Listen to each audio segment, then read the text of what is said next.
Maître Juan Branco est finalement libre et son extradition vers la France tout proche. Cette décision du juge d'instruction de le placer sous mandat de dépôt est loin d'être annihilée, nous dit le ministre de la Justice, Ismaël Madior Fall, qui était face à la presse cet après-midi. La famille socialiste a lancé hier les assises de la gauche plurielle. L'unité de cette formation politique d'État vieille depuis plus de 60 ans au Sénégal veut marquer à nouveau son empreinte dans le processus de développement du pays en assumant toujours son ancrage au sein de la coalition Benno Bokk Yakaar. Karim Wade et Khalifa Sall sont éligibles à 124 voix majoritaires lors du vote du projet de loi portant code électoral à l'Assemblée nationale. L'après-positionnement de ces deux potentiels candidats à la présidentielle est jugé incertain du point de vue des indicateurs de leurs électorats. Ousmane Sonko est admis aux urgences de l'hôpital principal car affaibli par sa grève de la faim qu'il continue et refusant tout soin. Le bureau politique du PASTEF met en garde l'État contre toute éventuelle mise en danger de la vie de leur leader. C'était les grands titres de ce journal. Le développement, c'est dans un instant. Mesdames et messieurs, bonsoir et bienvenue. La famille socialiste sénégalaise entame un processus d'unification de toutes les forces de la gauche. La pluralité sera le fer de lance pour répondre aux exigences politiques pour l'avenir du Sénégal et son développement. La feuille de route élaborée dans ces assises organisées hier au siège du Parti socialiste sera déterminante lors de la prochaine présidentielle. Pape Demba Sy, coordonnateur des assises de la gauche, au micro d'Aline Badara Ndiaye. La gauche a toujours joué un rôle important dans les changements intervenus dans notre pays, mais éclaté en plusieurs courants, en individualité, en parti, mais également dispersée au sein de la société civile. Elle a souvent peiné à peser sur le rapport de force. La gauche a été décalée par rapport à la population et notamment par rapport à la jeunesse. C'est ce que nous voulons corriger. On va assister à des élections ouvertes et les forces de gauche ne peuvent pas être spectatrices.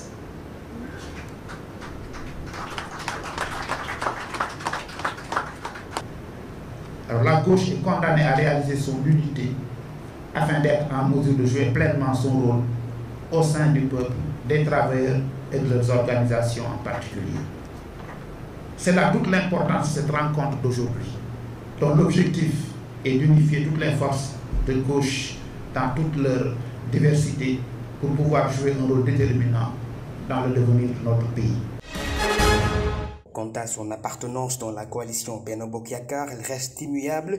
Nous y resterons, a fortement martelé Moustapha Niasse, qui annonce le bon déroulement des échanges sur les dizaines de candidatures pour la prochaine élection présidentielle prévue le 24 février 2024. Écoutons son extrait. Il n'y a pas de blocage.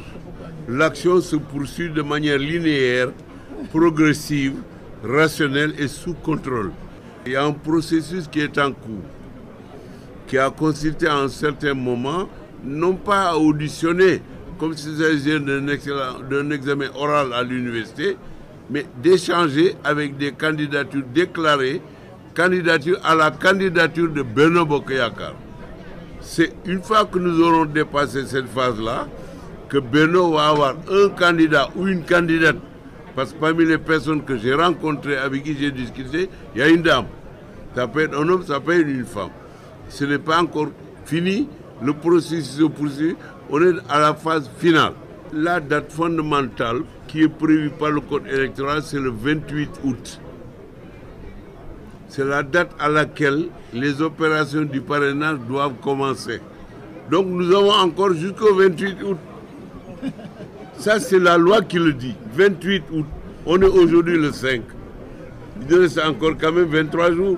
En tout cas, nous sommes dans Benno Bokk Yakaar. Nous restons dans Benno Bokk Yakaar et nous y resterons. Donc le verbe au pluriel. Nous y sommes et nous y resterons.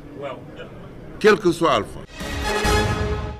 Je l'évoquais dans les grands titres, Maître Juan Branco est libre et placé sous contrôle judiciaire par le juge d'instruction du deuxième cabinet, Mamadou Seck. Il est poursuivi par 4 infractions ciblées par le code pénal sénégalais que sont l'attentat selon l'article 72, le complot relatif à l'article 73, la diffusion de fausses nouvelles de l'article 255 et les actes et manœuvres de nature à compromettre la sécurité publique ou à occasionner des troubles politiques graves prévus par l'article 80.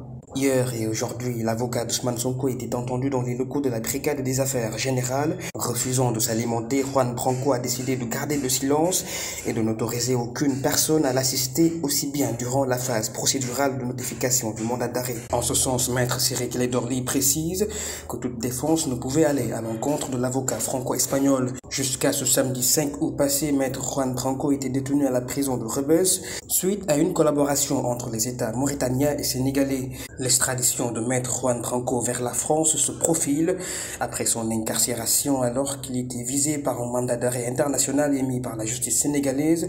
Le barreau de Paris, par sa bâtonnière, avait condamné l'entrave de sa mission et exigé sa libération.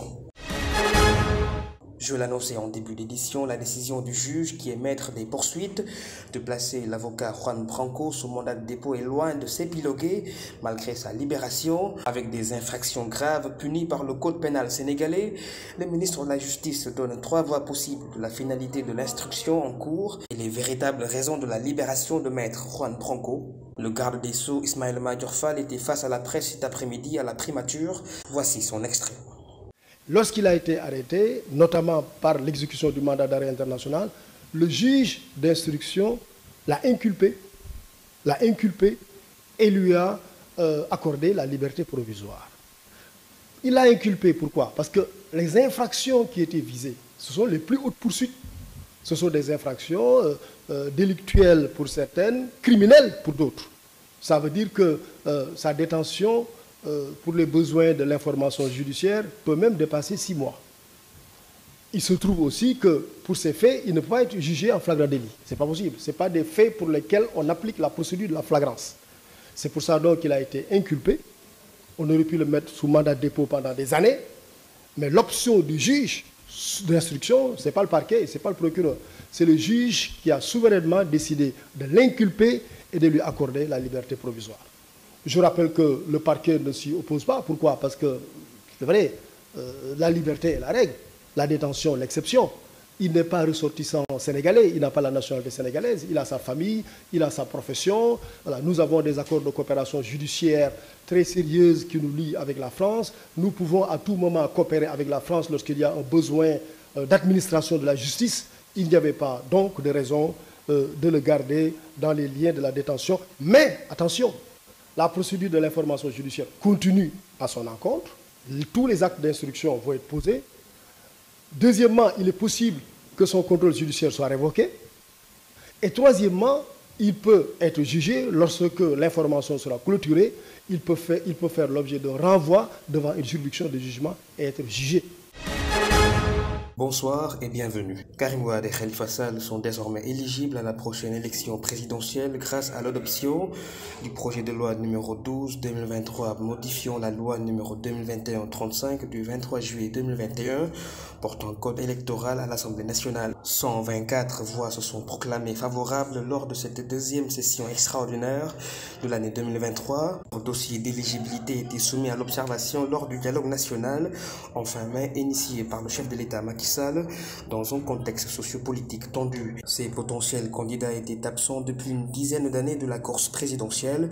Karim Wade a été condamné en 2015 pour enrichissement illicite et Khalifa Sall en 2018 pour détournement de deniers publics.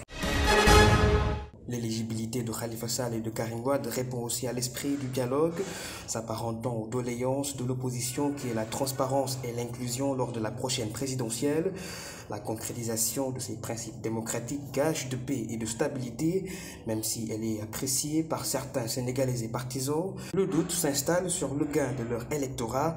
Reportage Emmanuel Sarr et Cheikh Tidiane Thiam. L'avenir politique de Karim Wade et Khalifa Sall s'est finalement redessiné. Les deux opposants pourront se présenter à l'élection présidentielle du février 2024. Des suites de la réforme de l'article L28 du code électoral, adopté le samedi dernier par les députés à l'Assemblée nationale. Nos dirigeants jouent plusieurs rôles à chaque fois. Je n'arrive pas à concevoir que des leaders politiques condamnés et emprisonnés pour avoir détourné des deniers publics soient pardonnés et réintégrés de nouveau dans le jeu politique. Ils agissent dans leur propre intérêt. Au lieu de donner priorité aux défis que le pays doit relever, ils ne font que des calculs politiques. Le Sénégal actuellement, dañoo am loo xamante moo ñu gën a yitteel dañoo am ay priorités yoo xamante ne si mu ngi taxaw.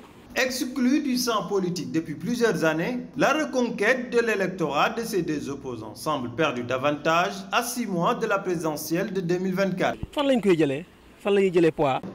Ils ne pourront plus reconquérir leur poids électoral d'avant. Concernant Karim, cela fait combien de temps qu'il est exilé du pays?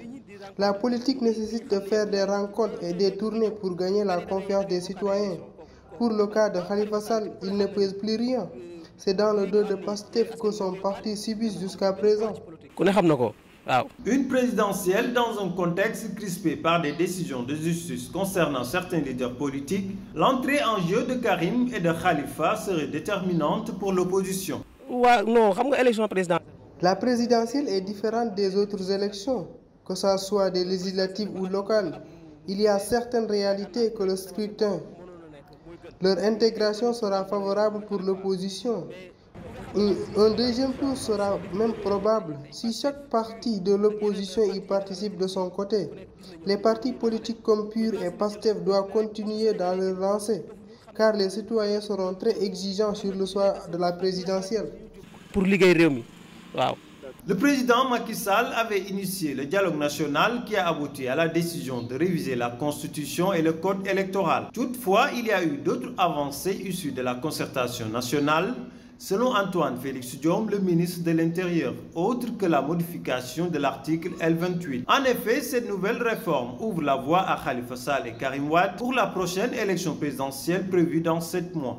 Le 28 août prochain est prévu par la Constitution le début du parti.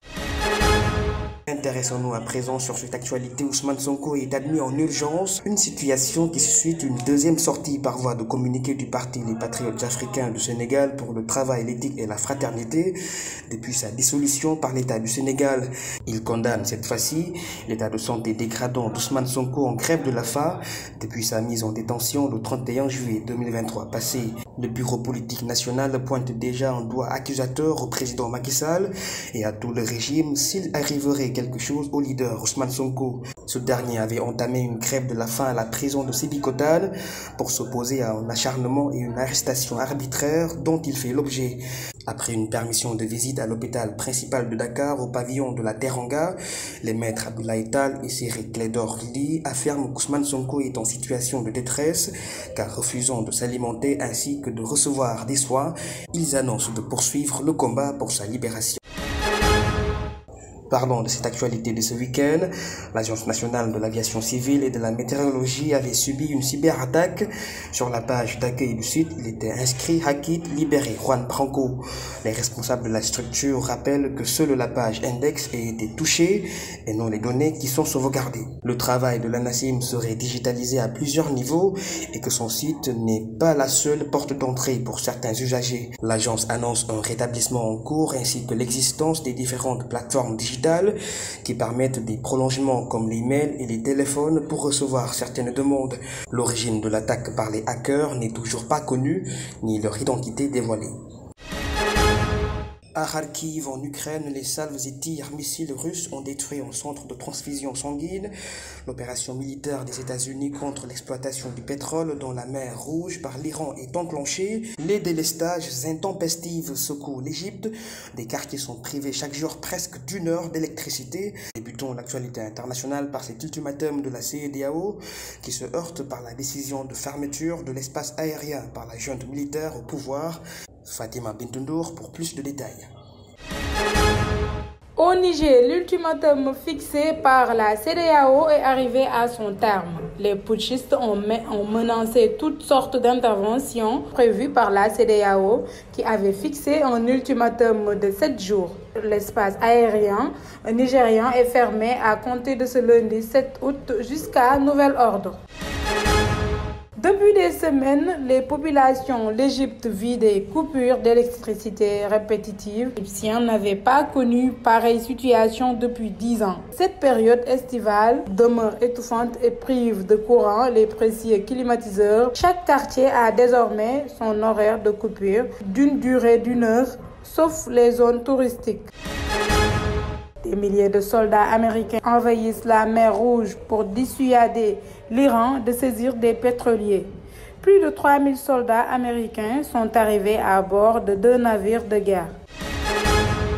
La Russie continue la guerre avec l'Ukraine. Un centre de transfusion sanguine a été bombardé ce week-end dans la région de Kharkiv. 3 personnes ont été tuées ce lundi par des bombardements russes. Kiev réclame toujours plus d'équipements de la part de ses alliés. C'est la fin de ce journal. Merci de l'avoir suivi. Je vous souhaite de passer une excellente soirée.